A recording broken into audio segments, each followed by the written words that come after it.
Alhamdulillah wa syukran lillah. Allahumma salli ala sayyidina habibina wa safiina maulana Muhammadin sallallahu alaihi wasallam. Radina billahi rabba wa bil islami dina wa bil qur'ani imama wa bi Muhammadin sallallahu alaihi wasallam. Ashhadu an la ilaha illallah wahdahu la syarika lah wa ashhadu anna Muhammadan abduhu wa rasuluhu la nabiyya ba'dah. Bapak-bapak,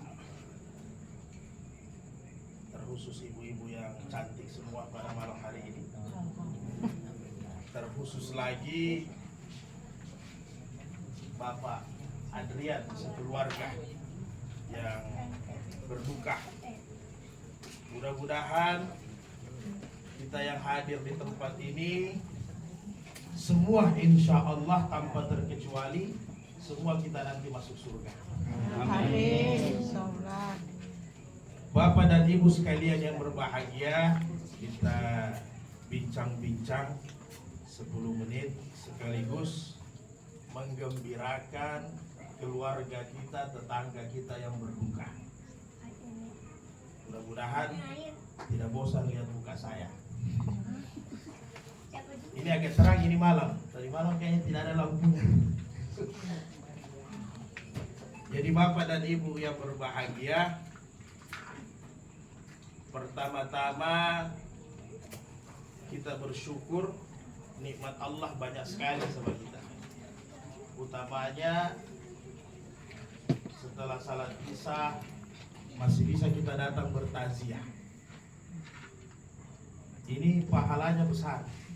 Karena biasanya kalau sudah habis makan maghrib, habis salat Isya, cakarudu, mengantuk, biasa langsung tidur. Ini masih bisa kita luangkan waktu datang bertakziah. Ini besar pahalanya daripada tahniyah. Kalau tahniyah itu kita datang sama orang yang habis melahirkan, gembirakan alhamdulillah dapat nikmat. Atau akikah, atau orang yang habis walimatul urs, juai, kawin, selamat, digembirakan mereka. Berbanding terbalik dengan takziah.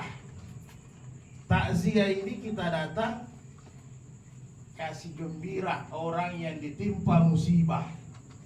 Sebenarnya musibah ini kan bukan hanya meninggal, sakit, kemudian kalau ada tetangga lambat dapat gaji, kasih gembira juga, itu takziah juga, kasih semangat, kasih motivasi. Kalau di kampung kan biasanya ada yang gagal panen, datang kasih gembira. Kasih gembira apa? Karena Nabi bilang kalau gagal panen karena tikus, maka itu sedekah. Yang penting sabar. Termasuk meninggal dunia ini takziah yang besar. Makanya tidak main-main balasannya kalau kita datang. Kalau orang yang ditimpa musibah dia dapatkan istana di sorga, begitu juga kita yang datang ini nanti dapat istana di sorga. Sekarang mau bangun rumah saja setengah mati, mau kontrak saja hitung-hitung gaji dulu, apalagi mau bangun istana, rumah yang besar. Jadi datang bertakziah begini sekaligus sudah ada rumah di sorga sana. Tinggal kita isi rumahnya.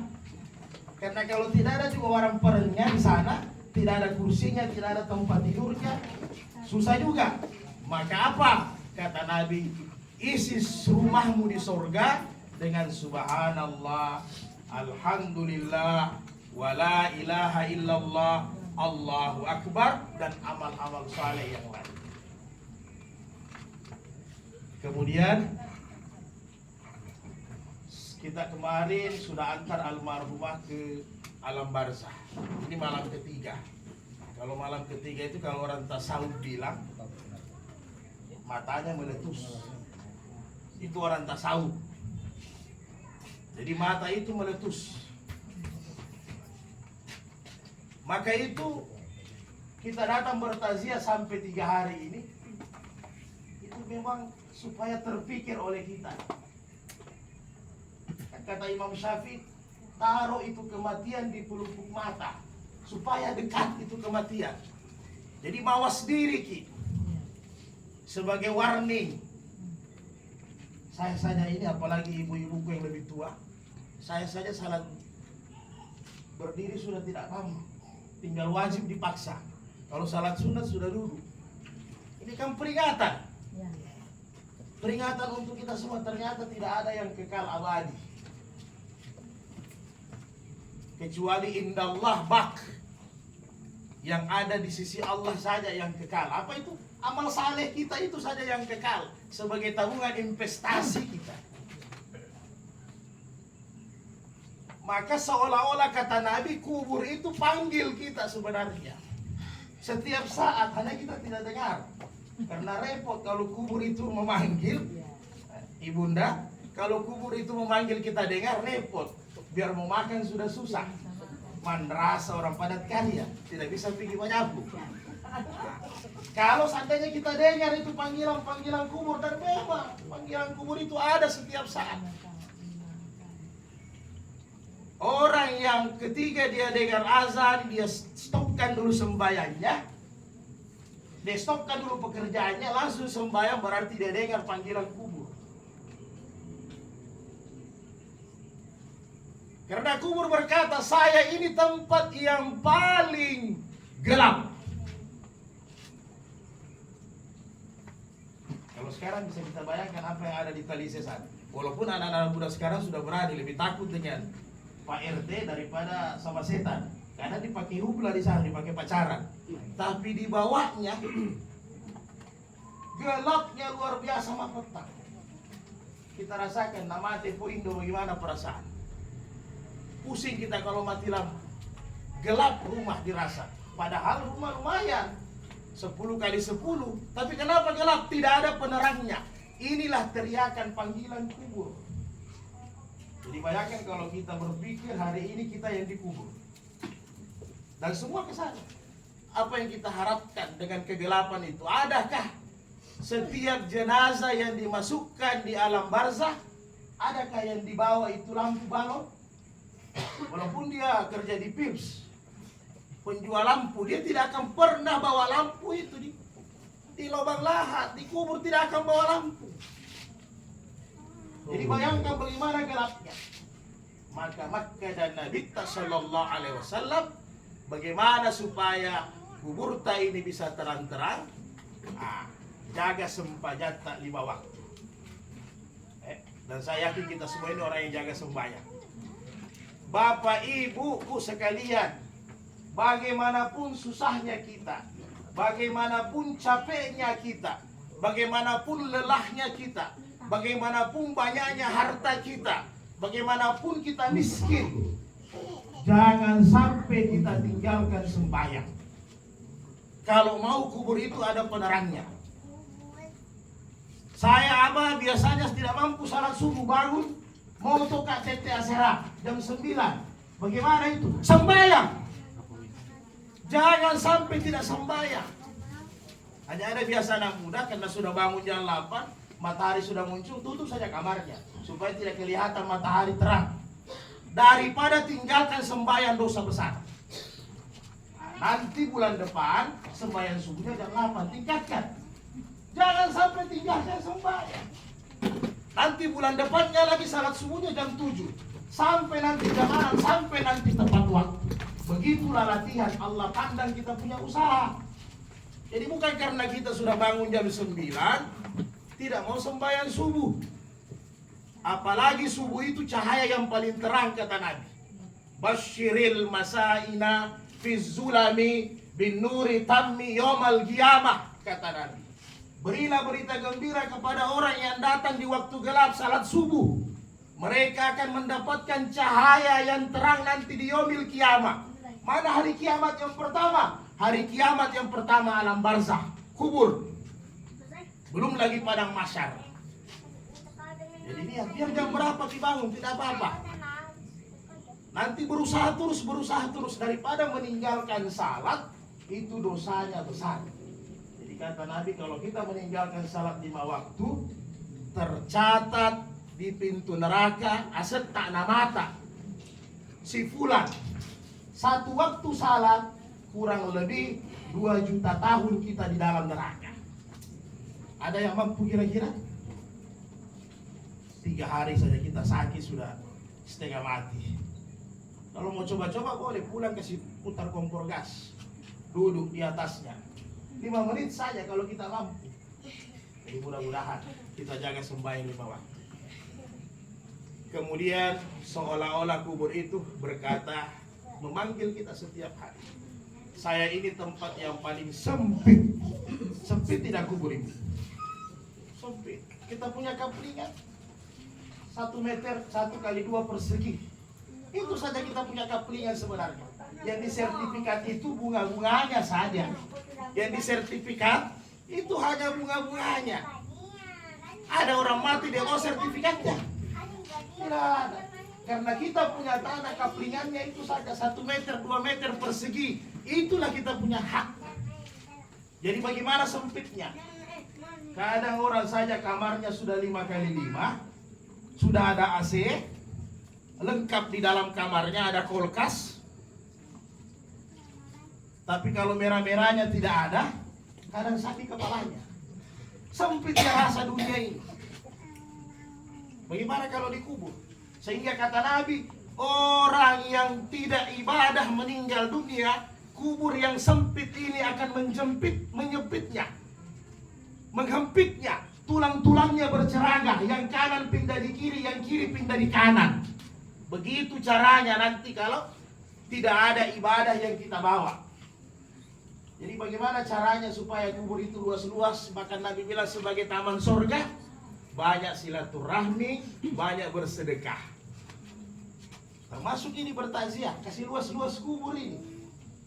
Banyak juga bersedekah. Hidup ini jangan terlalu makik kiri galang tandru terong kalau orang selatan bilang. Atau paku jembatan. Orang Palu bilang apa? Pepulu. Atau lem alteco. Jangan terlalu pakat hidup ini. Berapa banyak yang kita keluarkan, akan banyak yang masuk. Yakin saja. Kalau terlalu banyak hitungan-hitungan kalkulator, error kalkulator, susah masuk. Atau saya tidak berharta, Abah. Paling tidak kalau tidak berharta, kata Nabi, absus salam alaikum. Sebarkan salam. Itu sedekah. Siapa yang memberi salam pertama, dia yang banyak pahalanya. Ini kadang ketemu dengan saudaranya muslim saja sudah buang muka. Sudah miskin lagi, tidak mau lagi beri salam. Saya lupa salam, Bapak. Kata Nabi apa? Senyum saja sama saudaramu. Itu sedekah. Jadi kalau sudah senyum, sudah setengah mati. Apa yang bisa kita lakukan? Sudah miskin. Tidak mau beri salam. Tidak mau senyum. Itu yang menyebabkan kita punya kubur nanti agak luas-luas. Jadi jangan putuskan silaturahmi. Kemudian yang terakhir, seolah-olah kubur berkata, aku tempat yang paling sepi. Adakah kira-kira temannya orang di kubur? Biar dia bercinta luar biasa, dia pakai akta notaris lagi, hidup semati. Tetap kalau satu mati tidak mau yang sehidup pergi temani di kubur. Mustahil dia mau temani di kubur. Tidak mungkin. Paling kalau istri meninggal 40 hari berkabung, suami meninggal 40 hari berkabung. Habis itu sudah selesai. Apalagi kalau ibu-ibu biasa suaminya sudah meninggal, belum 40 hari sudah dialap kacamatanya itu, dibuang handuk. Hati-hati. Itu tempat yang paling sunyi, tidak ada teman. Jadi bagaimana caranya supaya kubur itu ada teman? Maka kata Nabi, nuru buyutakum bitilawatil Qur'an. Baca Al-Quran setiap hari, bukan nanti Ramadan. Beri cahaya Quran di rumahmu. Setiap hari pegang Quran. Jangan nanti ada yang meninggal baru kita cari Quran. Cari lagi di masjid, tidak kembali lagi. Nah, ini parahnya, susah Pak Imam cari, minta lagi sumbangan cari Quran. Bayangkan kalau rumah tidak ada Qurannya, berarti tidak pernah baca Quran. Untung kalau HP-nya dia kasih masuk aplikasi. Tapi biar dikasih masuk aplikasi Quran, kayaknya susah deh. Buka aplikasi Quran, makin buka aplikasi Quran, TikTok yang muncul. Akhirnya kalau sudah dipikir satu, tak terus. Tidak ada jadi mengaji. Setiap hari, kata Rasulullah, manggara Al-Quran 10 ayatan fi kulla laylatin lam yaktub minal gafilin. Standar orang Islam setiap hari minimal baca Quran 10 ayat. Banyak tidak? Tidak banyak, 10 ayat bukan 10 lembar. Itu standar yang minimal. Standar yang minimal. Karena apa? Bacaan-bacaan Quran ini menjadi teman tak nanti di alam barzah dia datang. Nanti dia datang, ini Al-Quran. Al-Fatihah datang, Qul Huwallahu Ahad datang, Al-Baqarah datang. Yang kita baca itu semua datang, menemani kita nanti di kubur. Apalagi kira-kira, apalagi al-waqiah, Bu. Lebih luas-luas lagi rezeki. Datang nanti di alam kubur. Kita saja sudah di masa nenek-nenek, kalau datang cucu, 1 pekan, akhir pekan saja sudah senang sekali kita punya perasaan. Bagaimana kalau Quran yang dibaca itu nanti datang menemani kita di alam barzah. Jadi tiap hari, jangan nanti ada orang mati, ada orang sakarat, ada orang kemasukan, baru kita pegang Quran. Dan yang lebih susah lagi, kalau kita meninggal tidak tahu baca Quran. Lebih baik buta huruf, jangan buta Quran. Hati-hati Pak. Jadi yang belum tahu atau lupa-lupa belajar lagi. Mumpung masih Allah kasih beri kita kesempatan. Kemudian yang terakhir, alhamdulillah ini bulan Syaban.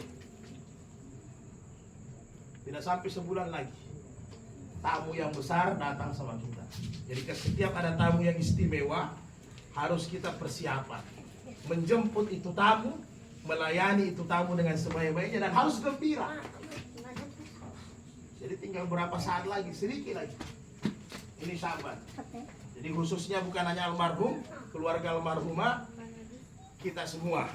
Kata Aisyah, biasanya kami perempuan ini sering karena nifas, melahirkan, ada haidnya. Jadi biasa Ramadan tidak full puasanya. Maka kata Aisyah, kami itu di bulan Sya'ban sebagai bulan yang terakhir untuk mengganti puasa yang tertinggal.